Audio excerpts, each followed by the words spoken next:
Hello बच्चों, जय श्री कृष्णा, राधे राधे। बच्चों, हम आशा करते हैं कि आप लोग अच्छे होंगे, बढ़िया होंगे और आप लोगों की बोर्ड परीक्षा की तैयारी खूब बढ़िया तरीके से, खूब अच्छे तरीके से चल रही होगी। आप लोग जो है परीक्षा में खूब अच्छे से, अब इस समय ये समय नहीं है कि खूब ढेर सारा जो है अपना सोर्स इकट्ठा करके पढ़ें। अब जो सोर्स है उसी को सीमित करके उसी को अच्छे से खूब रिवीजन कीजिए और प्लस साथ साथ जो है एक एक प्रैक्टिस से डेली हल कीजिए। इससे जो है आपको ये पता चल जाएगा कि हमने कितना पढ़ा। आपका आउटपुट निकलना ज़रूरी है, ठीक है। उसी क्रम में जो है आज हम आपके सामने लेकर आए हैं एक प्रैक्टिस सेट विज्ञान का जो है ये लेकर आए हुए हैं, ठीक है। बहुविकल्पीय, लघुत्तरीय सारे प्रश्न इसमें हैं। विस्तृत उत्तरीय सब प्रश्न इसमें दिया गया है। तो आइए हम लोग जो है इसको देखते हैं। इसमें देखिए जो बहुविकल्पीय प्रश्न है 20 और उसके बाद में फिर आपका जो है लघुत्तरीय प्रश्न है, विस्तृत उत्तरीय प्रश्न है। इससे संबंधित सारे प्रश्न इसमें दिए गए हैं। पहला प्रश्न है इसमें विकल्प का, विद्युत धारा की एसआई इकाई क्या होती है। तो देखो इसको कई बार आप लोग पढ़ चुके हैं।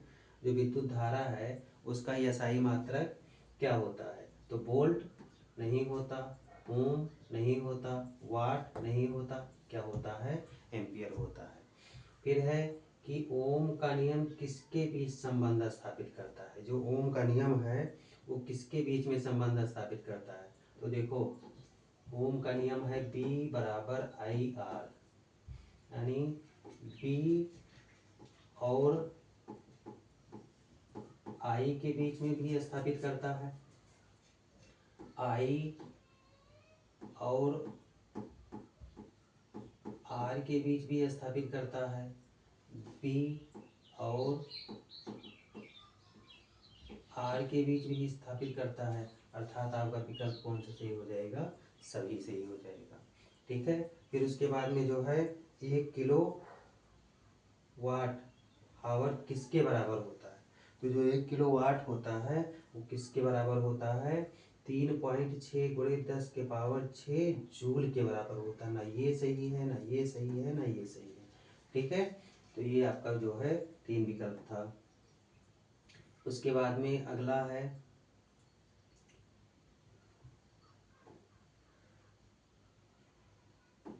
अगला है कि अवतल दर्पण में सदैव बनने वाला प्रतिबिंब कैसा होता है। जो देखो दर्पण दो प्रकार का होता है, एक होता है अवतल दर्पण, अवतल, और दूसरा होता है उत्तल। ये दो दर्पण होते हैं। दर्पण के प्रकार में गोलीय दर्पण दो प्रकार का होता है, अवतल दर्पण, उत्तल दर्पण। तो अवतल दर्पण में जो प्रतिबिंब बनता है वो कैसा बनता है। देखो इसमें वक्रता केंद्र, ध्रुव, मुख्य अक्ष, सेंटर, यहाँ इन सभी बिंदुओं पर देखिए तो वहाँ पर प्रतिबिंब वास्तविक भी बनता है और आभासी भी बनता है। अतः आपका विकल्प कौन सा सही हो जाएगा, दोनों हो जाएगा। मानव नेत्र में किस भाग द्वारा प्रकाश का अपवर्तन होता है। कार्निया के द्वारा, कि पुतली के द्वारा, कि लेंस के द्वारा, कि रेटिना के द्वारा। इसको आप लोग पढ़ चुके हैं। आप लोग जल्दी से इसका आंसर दीजिए कौन सा सही होगा। मानव नेत्र में किस भाग द्वारा प्रकाश का अपवर्तन होता है, पांचवा, ठीक है। पांचवा आंसर जो है उसको आप लोग बताइए कि कौन सा सही होगा। तो इसमें जो प्रकाश का अपवर्तन होता है वो किससे होता है, लेंस से होता है। चुंबकीय क्षेत्र की दिशा ज्ञात करने का नियम कौन सा है। ओम का नियम है, कि फ्लेमिंग के बाएं हाथ का नियम है, कि मैक्सवेल का नियम है, कि फ्लेमिंग के दायां हाथ का नियम है।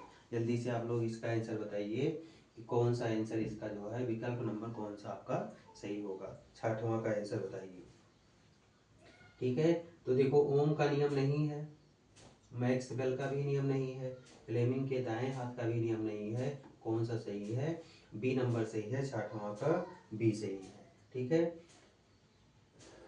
उसके बाद में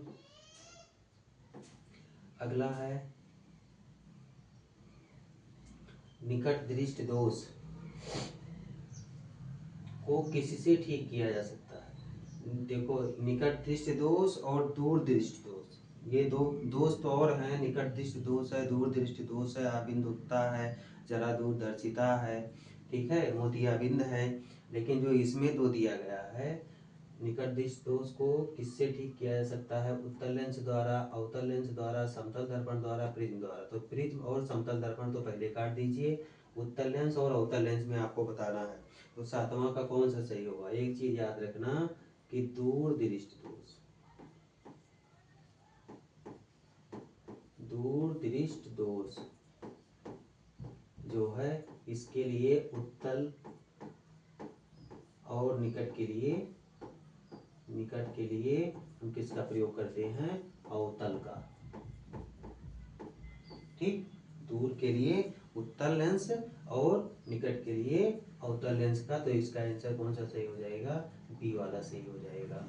NaCl का IUPAC नाम क्या होगा? सोडियम क्लोराइड होगा, सोडियम क्लोराइड ऑक्साइड होगा, सोडियम क्लोराइड होगा कि सोडियम क्लोरेट होगा? ठीक है, NaCl क्या है? नमक है। NaCl क्या है? आपका नमक है। तो इसका आंसर कौन सा सही होगा? तो देखो, ये NaCl जो है ये सोडियम क्लोराइड है, सोडियम क्लोराइड,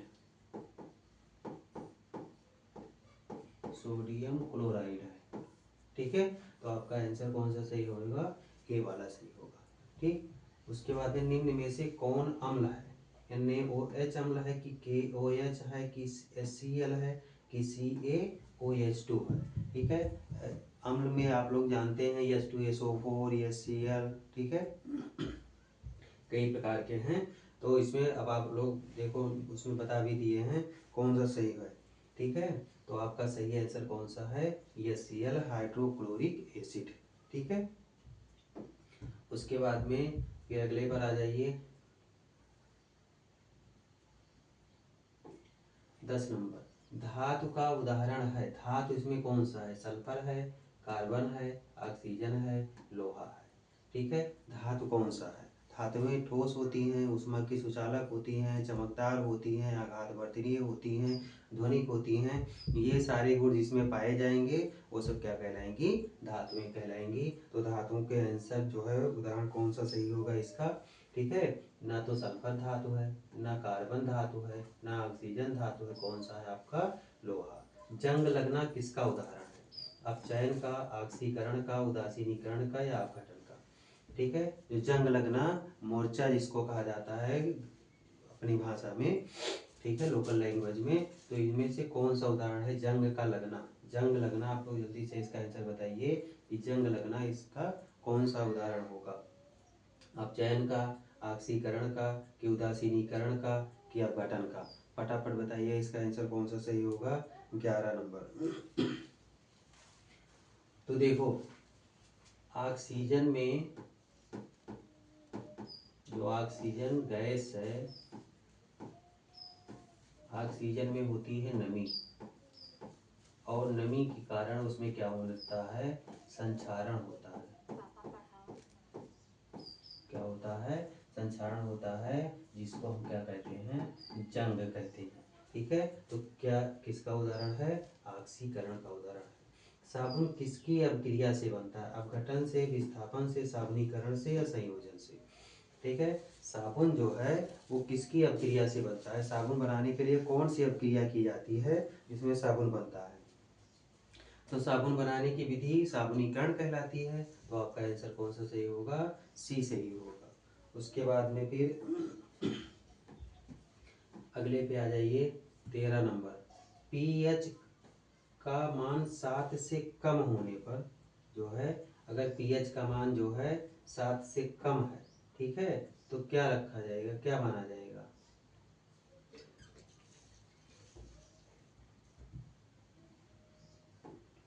जो पीएच है उसका मान अगर 7 से कम होता है तो क्या रहता है? क्षारीय, उदासीन, अम्लीय, लवणीय। ठीक है, तो जो देखो 0 से 6 तक अम्ल है,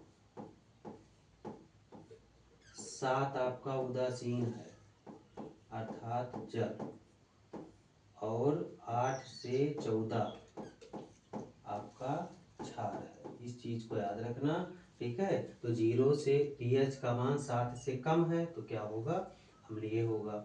पेट्रोलियम का अंश नहीं है कौन सा, केरोसिन, डीजल, कोयला, पेट्रोल, इनमें से पेट्रोलियम का अंश कौन सा नहीं है, ठीक है। तो पेट्रोलियम है उसका अंश कौन सा नहीं है, केरोसिन नहीं है, डीजल नहीं है, कोयला नहीं है कि पेट्रोल नहीं है, ठीक है। तो अब आप लोग बताइए कि पेट्रोलियम का अंश इसमें से कौन सा नहीं है। 14 नंबर का आंसर बताइए आप लोग जल्दी से, कौन सा सही होगा। देखो पेट्रोलियम जो है वो द्रवित पदार्थ है, तो उसमें केरोसिन भी आता है, डीजल भी आता है और पेट्रोल भी आता है, लेकिन कोयला नहीं आता है। यानी आंसर आपका ये सही है, बाकी सब क्या है, गलत है, सी वाला सही है। प्रकाश संश्लेषण किस अंग में होता है, माइटोकॉन्ड्रिया में, राइबोसोम में, क्लोरोप्लास्ट में या नाभिक में, ठीक है। ये प्रकाश संश्लेषण की क्रिया किसमें होती है, इसको पहले हम जाने। तो प्रकाश संश्लेषण की क्रिया होती है पौधों में। अब पौधों में क्या पाया जाता है, माइटोकॉन्ड्रिया पाया जाता है, राइबोसोम पाया जाता है, क्लोरोप्लास्ट पाया जाता है, नाभिक पाया जाता है। इसके बारे में आप लोग बताइए फटाक से इसका आंसर कि जो है कौन सा सही होगा 15 नंबर का। तो उसमें माइटोकॉन्ड्रिया नहीं होता, राइबोसोम नहीं होता, नाभिक नहीं होता, कौन सा होता है, क्लोरोप्लास्ट होता है, ठीक है। तो क्लोरोप्लास्ट जो है उसमें प्रकाश संश्लेषण की क्रिया होती है। उसके बाद में अगले पे आ जाइए। अगला नंबर है, मानव हृदय में कितने कक्ष होते हैं। मानव का जो हृदय होता है उसमें कितने कक्ष होते हैं, 2 होते हैं, 3 होते हैं, 4 होते हैं, 5 होते हैं। तो 5 तो हटा दीजिए और 3 हटा दीजिए पहले ही। अब आपको बताना है 2 और 4 में। तो देखो इसमें 2 अलिंद होते हैं, 2 अलिंद और 2 निलय होते हैं, 2 निलय होते हैं, ठीक है। हृदय में 2 अलिंद और 2 निलय होते हैं। तो अब जो है इस प्रकार से बताइए कौन सा आंसर इसका सही होगा।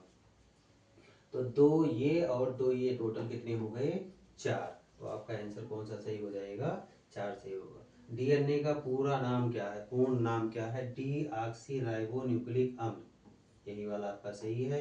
ये और ये आपका गलत है। श्वसन की क्रिया में ऊर्जा किस रूप में मिलती है, CO2 के रूप में, ATP के रूप में, O2 के रूप में कि जल के रूप में। जो श्वसन की क्रिया होती है उसमें जो ऊर्जा हमको प्राप्त होती है वो ऊर्जा किस रूप में प्राप्त होती है, इसके बारे में बताइए, ठीक है। ऊर्जा हमारे शरीर में किस रूप में जो है मिलती है, किस रूप में प्राप्त होती है, 18 नंबर का आंसर। तो हमारे शरीर में जो है देखो CO2 तो ऊर्जा है नहीं, ये कार्बन डाइऑक्साइड है, ये ऑक्सीजन है, ये जल है, किस रूप में होती है, ATP के रूप में। और ATP का पूरा नाम होता है एडेनोसिन ट्राई फास्फेट। उसके बाद में फिर अगले पे आ जाइए।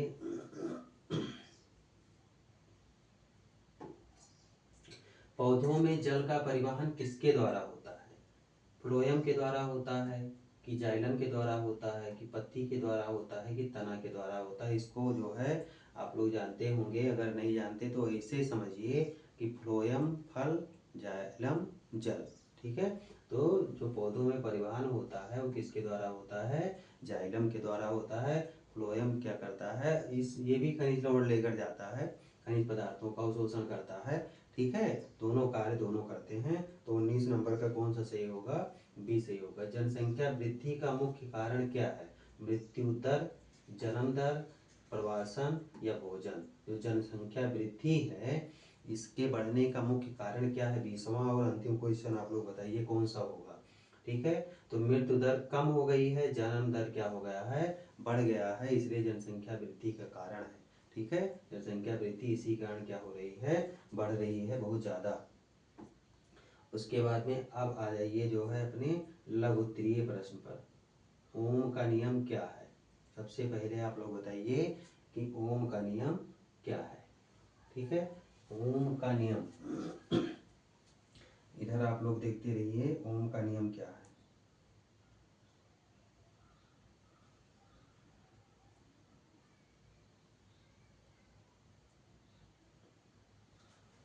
देखो पहला क्वेश्चन जो दिया गया है ओम का नियम,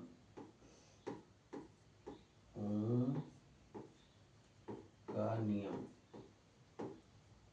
ये लघुत्तरीय है। ठीक है, अब इस लघुत्तरीय में आपको बताना है ओम का नियम क्या है। तो इसकी जो ओम का नियम की जो परिभाषा है वो क्या है, ओम के नियम की परिभाषा। जल्दी से आप लोग इसका बताइए। नियत ताप पर, नियत ताप पर किसी चालक में, किसी चालक में प्रवाहित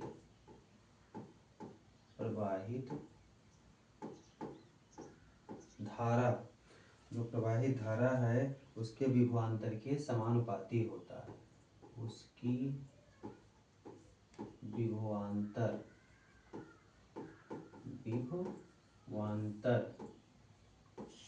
के समानुपाती होता है, समानुपाती होता है। ये हो गया आपका ओम के नियम का सिद्धांत। अर्थात इसका गणितीय रूप क्या होगा, B प्रोपोर्शनल I। ठीक है, और प्रोपोर्शनल हटा देंगे तो B बराबर RI। ये हो गया आपका ओम का नियम। ठीक है, दूसरा, विद्युत शक्ति से आप क्या समझते हैं, विद्युत शक्ति, विद्युत शक्ति जो है पावर, आंसर भी लिख दे रहे हैं, इसका आप लोग स्क्रीनशॉट लेते रहिएगा। विद्युत शक्ति से आप क्या समझते हैं, किसी विद्युत परिपथ में, इसकी जो परिभाषा होगी कि कोई अगर विद्युत परिपथ दिया गया है, किसी विद्युत परिपथ, किसी विद्युत परिपथ में जो है विद्युत ऊर्जा, विद्युत ऊर्जा, विद्युत ऊर्जा के उपभोग यानी उपयोग करना, उपभोग मतलब उपयोग करना। ठीक है, उपभोग की दर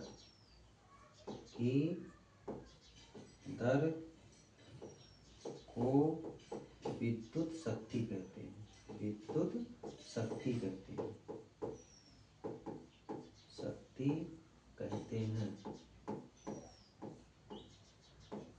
ठीक है, यानी कोई विद्युत कोई परिपथ दिया गया है, उसमें जितनी ऊर्जा का उपयोग किया जा रहा है जितने समय में, वो क्या कहलाएगा, विद्युत शक्ति कहलाएगा। ठीक है, और इसका जो एसआई मात्रक होता है, एसआई यूनिट होता है, वो वाट होती है। क्या होता है, वाट होता है। फिर है निकट दृष्टि दोष क्या है, इसे कैसे ठीक किया जा सकता है। तो जो निकट दृष्टि दोष है, निकट दृष्टि दोष, निकट दृष्टि दोष, निकट दृष्टि दोष। अब निकट दृष्टि दोष में क्या होता है, पास वाली जो है वस्तु, पास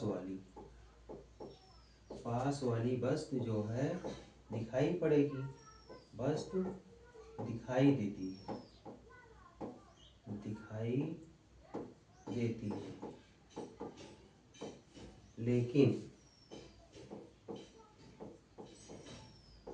लेकिन दूर वाली वस्तु नहीं दिखाई देती, दूर की वस्तु नहीं दिखाई पड़ती, नहीं दिखाई पड़ती। ठीक, तो कौन किसके अंतर्गत आता है, निकट दृष्टि दोष के अंतर्गत आता है। ठीक है, इसको पास की वस्तु स्पष्ट दिखाई पड़े और दूर की वस्तु न दिखाई पड़े, वो क्या कहलाता है, निकट दृष्टि दोष कहलाता है। और इसको ठीक कैसे कर सकते हैं, तो इसको ठीक करने के लिए जो है किसका उपयोग करते हैं? इसे ठीक करने के लिए हम अभी जस्ट आप विकल्प में पढ़ चुके हैं कि हम अवतल लेंस का प्रयोग करते हैं। इसे ठीक करने के लिए अवतल लेंस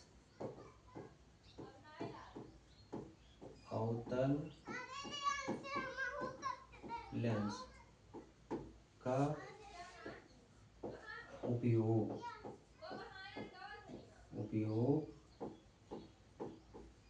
करते हैं। ठीक है, ये आपका जो है फिजिक्स वाले पार्ट का 3 क्वेश्चन हो गया। इसका स्क्रीनशॉट आप लोग ले लीजिए। पहला क्वेश्चन यहाँ से लेकर यहाँ तक ये, ठीक है। दूसरा क्वेश्चन आपके आंसर यहाँ से लेकर आपका यहाँ तक, और तीसरे क्वेश्चन का आंसर यहाँ से लेकर आपका यहाँ तक। ठीक है, तीनों क्वेश्चन इस प्रकार से आपके हो गए। ठीक, इसका स्क्रीनशॉट ले लीजिएगा आप लोग। ठीक है, उसके बाद में फिर अगला प्रश्न है अम्ल और क्षार में अंतर। ठीक है, अम्ल और क्षार में अंतर, यानी अम्ल क्या है? अम्ल और क्षार ये, ठीक है। तो अम्ल किसे कहते हैं? अम्ल किसे कहा जाता है? ठीक है, तो अगर नॉर्मली देखा जाए तो जो स्वाद में खट्टा होता है, जो स्वाद में खट्टा होता है उसको हम क्या कहते हैं? अम्ल कहते हैं। ठीक है, अम्ल की परिभाषा यही है।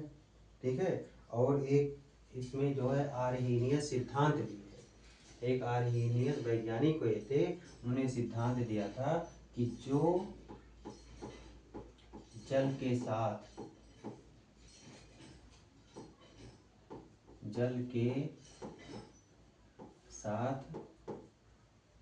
क्रिया करने पर H प्लस आयन देता है, वो क्या कहलाता है? आयन अम्ल कहलाता है। फिर उसके बाद में क्षार। ठीक है, अब क्षार क्या है? ये कसैला होता है, स्वाद इसका क्या होता है? कसैला होता है। और आर्हेनियस सिद्धांत के अनुसार जब ये क्रिया करता है तो OH माइनस आयन देता है,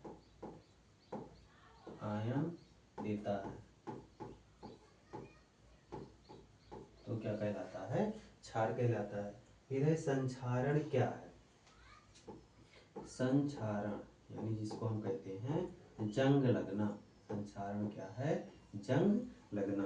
तो संक्षारण किसे कहते हैं? जब धातु वायु, नमी या अन्य रसायनों के संपर्क में आती है, कोई भी धातु, ठीक है, कोई भी धातु जब वायु, नमी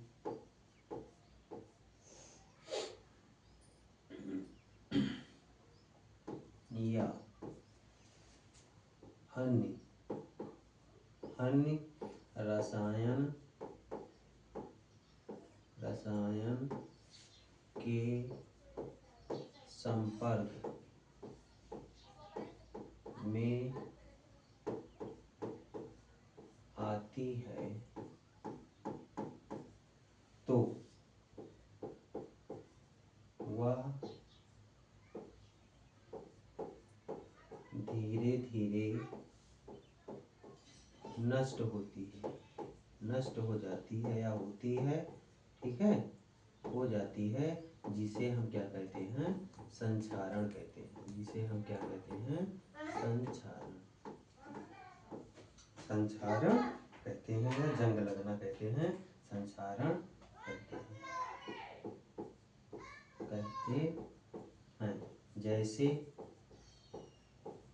जैसे लोहे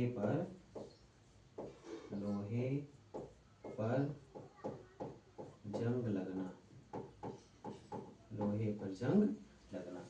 ठीक है, ये क्या कहलाता है? संक्षारण कहता है। पीएच स्केल का क्या महत्व है? अब जो है पीएच का महत्व, पीएच का क्या महत्व है? ठीक है, ये आपका हो गया 6वां क्वेश्चन केमिस्ट्री का, केमिस्ट्री वाले पार्ट का जो तीसरा क्वेश्चन। तो पीएच स्केल क्या करता है? ये अम्लीय क्षारीय विलयन जो होता है, ठीक है, अम्लीय तथा क्षारीय, अम्लीय तथा क्षारीय विलयन का पता लगाता है या पता करता है। ठीक है, पता लगाता है, पीएच स्केल कहलाता है। इसका स्क्रीनशॉट आप ले लीजिए। इन 3 प्रश्नों का उत्तर हो गया, पहले का ये हो गया, दूसरा ये हो गया, तीसरा ये हो गया। ठीक, स्क्रीनशॉट ले लीजिए इसका आप लोग। उसके बाद में फिर जो है अगला प्रश्न है प्रकाश संश्लेषण की उपस्थिति। प्रकाश संश्लेषण की परिभाषा दीजिए। प्रकाश संश्लेषण किसमें होता है?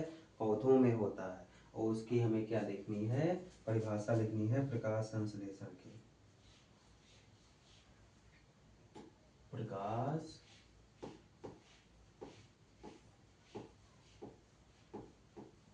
संश्लेषण, प्रकाश संश्लेषण की हमको क्या लिखनी है? परिभाषा। तो प्रकाश संश्लेषण किसे कहते हैं? ठीक है, वह प्रक्रिया या वह क्रिया, ऐसे आप लोग परिभाषा बना के लिखना, वह क्रिया जिसमें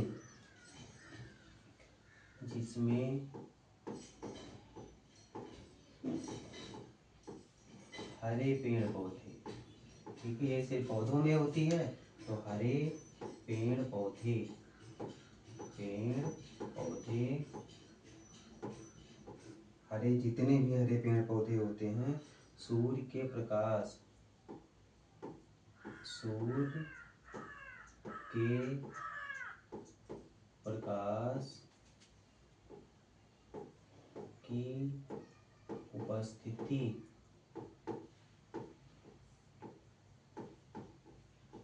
में, सूर्य के प्रकाश की उपस्थिति में CO2 यानी कार्बन डाइऑक्साइड और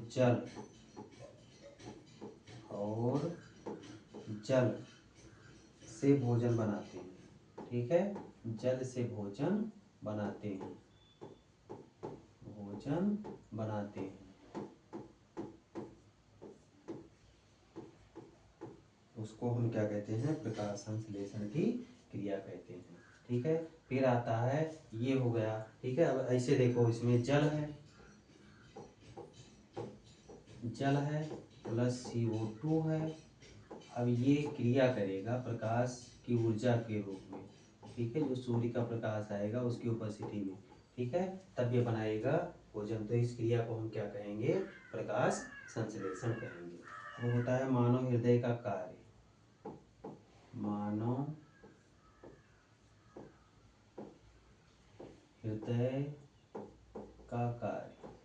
ठीक है, तो जो हमारा हृदय है वो क्या कार्य करता है, इसी के बारे में हमको लिखना है। ठीक है, इसमें जो है धमनी और शिरा होती है जो रक्त को लाने ले जाने का कार्य करती है। इसमें बायां अलिंद बायां निलय, दायां अलिंद दायां निलय होता है। ठीक है, तो हमें हृदय का कार्य जो है लिख देना है कि हृदय क्या करता है। जो हृदय है लिख दीजिए कि मानव हृदय, मानव हृदय शरीर के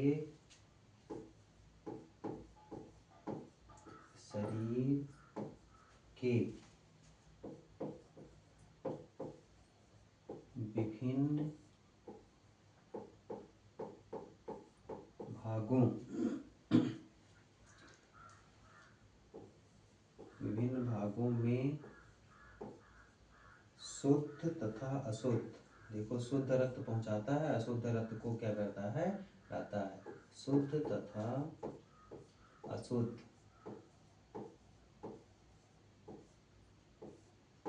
रक्त का संचार करता है, संचार करता है। ठीक है, ये हो गया, ये जो है आपका मानव हृदय हो गया। उसके बाद में फिर आता है अनुवांशिकता, अनुवांशिकता, अनुवांशिकता। अब अनुवांशिकता क्या है? ठीक है, अनुवांशिकता क्या है? ये अनुवांशिकता, अनुवांशिकता वाले लेसन में, मेंडल का जो लेसन है उसमें है ये क्वेश्चन कि अनुवांशिकता हम क्या कहते हैं। ठीक है, तो जो अनुवांशिकता है ये क्या है कि जो माता पिता यानी हमारे जो पेरेंट्स होते हैं, ठीक है, माता पिता के गुणों के स्थानांतरण यानी उनके जो गुण होते हैं वो स्थानांतरित होते हैं। ठीक है, हमें स्थानांतरण की प्रक्रिया को अनुवांशिकता कहते हैं। स्थानांतरण की प्रक्रिया या क्रिया, कुछ भी आप लोग लिखिए, कि प्रक्रिया को अनुवांशिकता कहते हैं, अनुवांशिकता कहते हैं, अनुवांशिकता कहते हैं। ये हो गया। ठीक है, यहाँ से यहाँ तक आपका जो है ये पहला क्वेश्चन, यहाँ से यहाँ तक दूसरा क्वेश्चन, यहाँ से यहाँ तक आपका तीसरा क्वेश्चन का आंसर आपका हो गया। ठीक है, इसका जो है आप लोग स्क्रीनशॉट ले लीजिए। उसके बाद में फिर हम अगले क्वेश्चन पर आते हैं।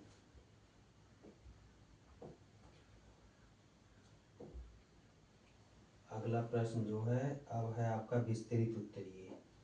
ठीक है, विस्तृत उत्तरीय प्रश्न जो है आपका है, पहला नियम जो है दिया गया है, पहला क्वेश्चन, ओम के नियम का सत्यापन। ओम के नियम का जो है इसमें सत्यापन दिया गया है।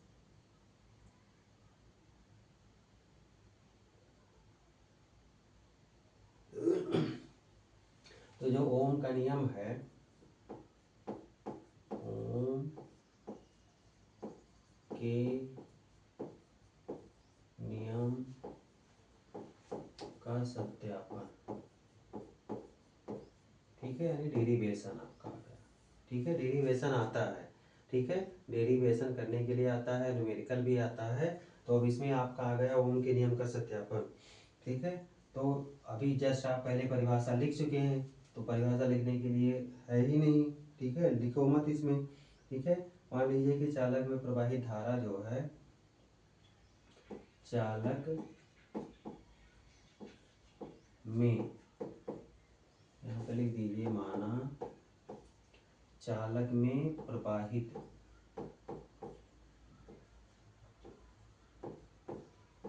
धारा आई है। प्रवाहित धारा क्या है? आई है। सिरों के बीच विभवांतर, सिरों के बीच विभवांतर, ठीक है, उनके जो सिरे हैं उनके बीच में विभवांतर क्या है आपका? बी। ठीक है, अब ओम का नियम आपको लगाना है। जो अभी जस्ट परिभाषा में क्या पढ़े हैं कि जो है विद्युत धारा जो होती है विभवांतर के अनुक्रमानुपाती होती है। ठीक है, तो पहला क्या है, विद्युत धारा विभवांतर के अनुक्रमानुपाती होती है, यानी बी प्रोपोर्शनल आई। ठीक है, या बी बराबर कांस्टेंट आर लगा दीजिए, आर आई, या बी बराबर आई आर। ठीक, या आई बराबर बी अपान आर। ठीक है, ये हो गया। यानी यहाँ इसमें लिख दीजिए, जहाँ आर जो है चालक का प्रतिरोध, आर चालक का प्रतिरोध है,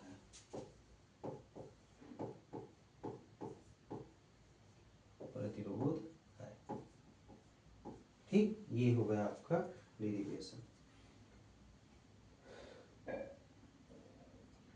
ये आपका जो है डेरिवेशन हो गया। अब इसमें कुछ करना नहीं है, ये आपका जो है 2 नंबर 4 नंबर का जो भी आएगा वो बिल्कुल कंफर्म होगा। ठीक है, उसके बाद में जो है फिर हम अगले क्वेश्चन पर आते हैं। संचारण क्या है? ठीक है, संचारण क्या है? संचारण को आप लोग भी पढ़, अभी जस्ट इसकी परिभाषा दे चुके हैं। ठीक है, संचारण जो है अभी इसकी परिभाषा आप लोग दे चुके हैं। इसमें कह रहा है संचारण क्या है, लोहे पर जंग लगने की प्रक्रिया समझाइए, संचारण रोकने के 2 उपाय लिखिए। ठीक है, तो सबसे पहले संचारण,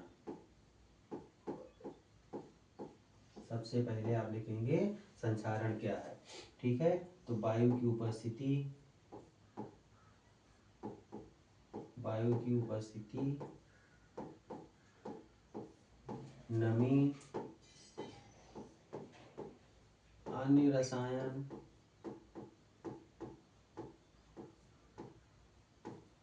के संपर्क में वस्तुएं या धातुएं, ठीक है, नष्ट होने लगती है, नष्ट होने लगती है, होने लगती है। इसी को हम क्या कहते हैं? संचारण कहते हैं। अब लोहे पर जंग लगने की प्रक्रिया को समझाइए, यानी लोहे पर जंग लगना, लोहे पर जंग लगना, जो लोहे पर जंग लगता है इसकी प्रक्रिया में क्या होता है? ठीक है, तो जो लोहे पर जंग लगता है वो किसके कारण होता है? ऑक्सीजन के, जो ऑक्सीजन होता है, ऑक्सीजन के ऑक्सीकरण के द्वारा, ऑक्सीकरण के द्वारा,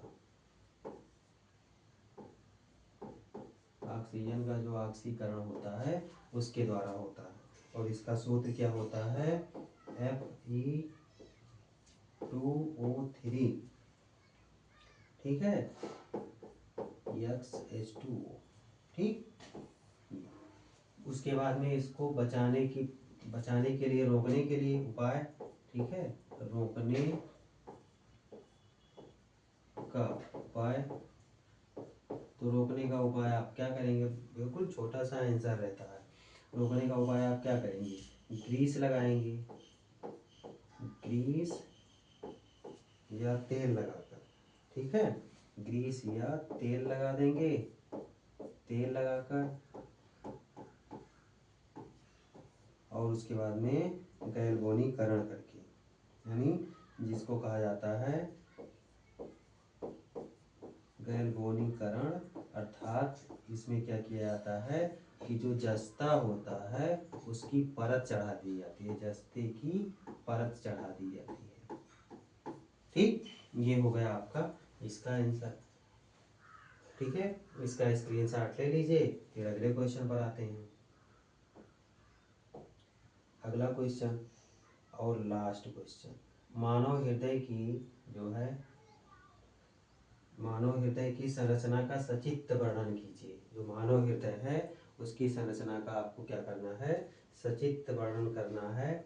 ठीक है, तो मानव हृदय की संरचना आप लोग बना दीजिएगा और उसके बाद में सचित्र वर्णन करके उसका चित्र बना के वर्णन कर दीजिए। उसके बाद में इसके जो है कार्य को समझाइए। ठीक है, तो जो मानव हृदय है, मानव हृदय का कार्य हम बता दे रहे हैं। ठीक है, मानव हृदय का कार्य, ठीक, मानव हृदय का जो है कार्य जो है हम आप लोगों को बता दे रहे हैं।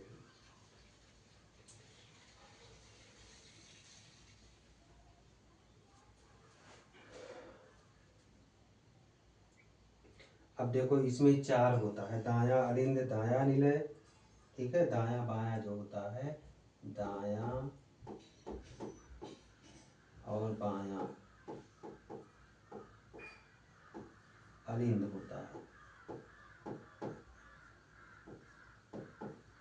और फिर उसके बाद में दाया और बाया निलय होता है। ठीक,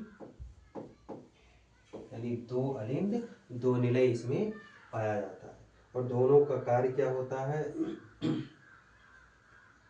दोनों एक क्या करता है, अलिंद और निलय के बीच में जो है इसका क्या है, अब इसका कार्य हमको लिखना है। तो कार्य इसका क्या है कि जो है पहला दो कार्य लिखना है, इसके कार्य लिखिए, ठीक है। तो ये क्या करता है, शुद्ध रक्त को शरीर के विभिन्न भाग तक ले जाता है। और नंबर 2 इसका कार्य है अशुद्ध रक्त को वापस लाता है, वापस लाता है, ठीक है। और ये क्या करता है, रक्त संचार, जो रक्त का संचार होता है उसको बनाए रखता है,